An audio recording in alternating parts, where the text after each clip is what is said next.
Jeremiah Hales here with Empower Physical Therapy. I wanted to create a video today, actually, upon the request of a friend and a client last night. He reached out to me and said his neck has been feeling kind of tight and stiff, and I thought it'd be kind of fun to create a YouTube video, more from an educational perspective today, and kind of go through some of my favorite ways to strengthen the neck. And I think a lot of times people forget that your neck is supporting a 14-pound ball right on top of your head, and your body's moving underneath it. So it really doesn't have a great stable base of support. You know, as you're walking and moving and driving and talking throughout the day, your neck actually is required to, your neck muscles are required to do a lot of work. And if you don't work at strengthening them, shockingly, your neck muscles get weak, and then you continue on with your daily activities, and eventually you're dealing with pain and headaches and things like that, and that is not fun. So anyway, I wanted to work on this video. I want to work on strengthening the front of the neck, the side of the neck, and the back of the neck, and just some simple lifting patterns. And then because our heads also not just flex and extend and side bend, our heads also rotate, we're going to add a rotational element into the exercises at the end. So stay with the video. It's going to be kind of a long one, but let's work through it together.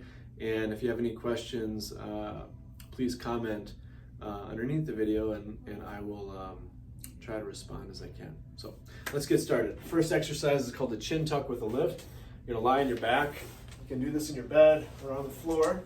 Lie with your head pointing up, and your goal is to tuck your chin down toward the front of your neck, and then you're going to lift your head. It's not easy to talk while doing this, so bear with me. So it's a tuck, it's a lift, it's a lower, and it's an untuck. And if you notice, I did not lift very high. I'm not trying to lift my head high. I'm trying to have a good quality of movement. So by tucking the chin, I'm engaging the deep neck flexors in the front of the neck, and that's very important.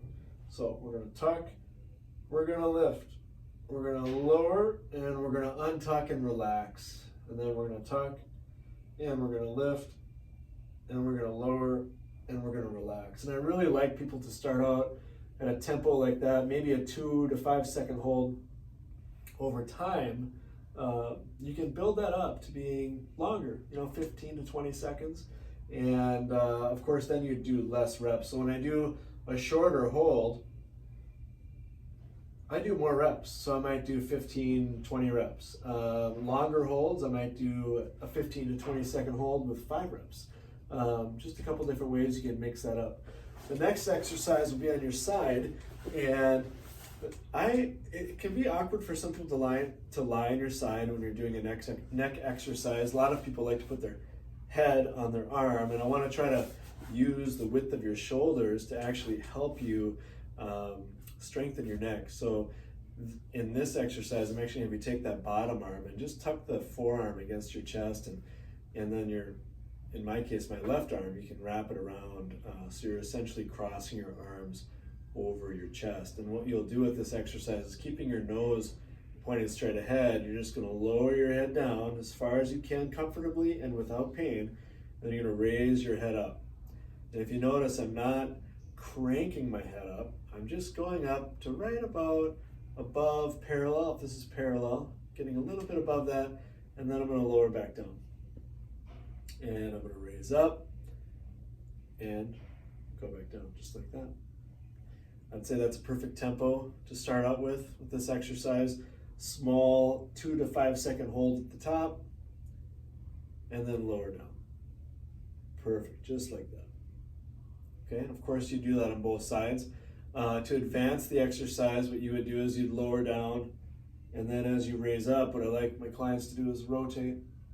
So turning to the left, and then lower down, turn to the right, and then raise up, turn to the left. But again, that's an advanced version of the exercise, and we're bringing in the transverse plane or the rotational plane by instituting or initiating that head turn. The last exercise, you're going to actually hang your head off the end of a table or the bed, and you're going to let your head sink low, keeping your nose pointed at the ground, you're going to raise up and then lower down.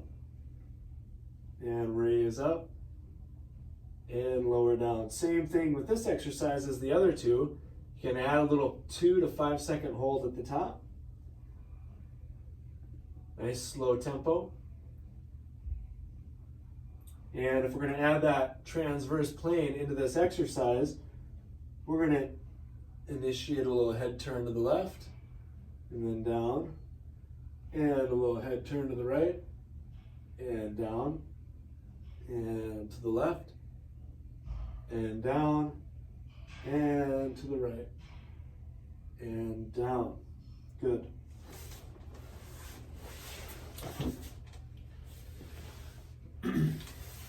So I think those exercises are really good at developing a nice base level of strength for your neck to function for the day-to-day activities that you do in your life. If you have, like I said earlier, if you have any questions, please comment below, and I'd be happy to help. I really just want to try to help people as much as I can, and I'm hoping that these exercises will be good for you. One last thing is I want to make sure that you, when you're doing the exercise, if you start to get pain radiating into your shoulder, into your arm, I want you to stop the exercise immediately and talk with your doctor or your physical therapist or your chiropractor, because that might mean you have some structures that are being pinched, neural structures or vascular structures that are being compromised by your range of motion, and it'd be really good for you at that point in time to seek out some medical help to diagnose what might be causing that. So again, thank you for watching, and if you have any questions, let me know.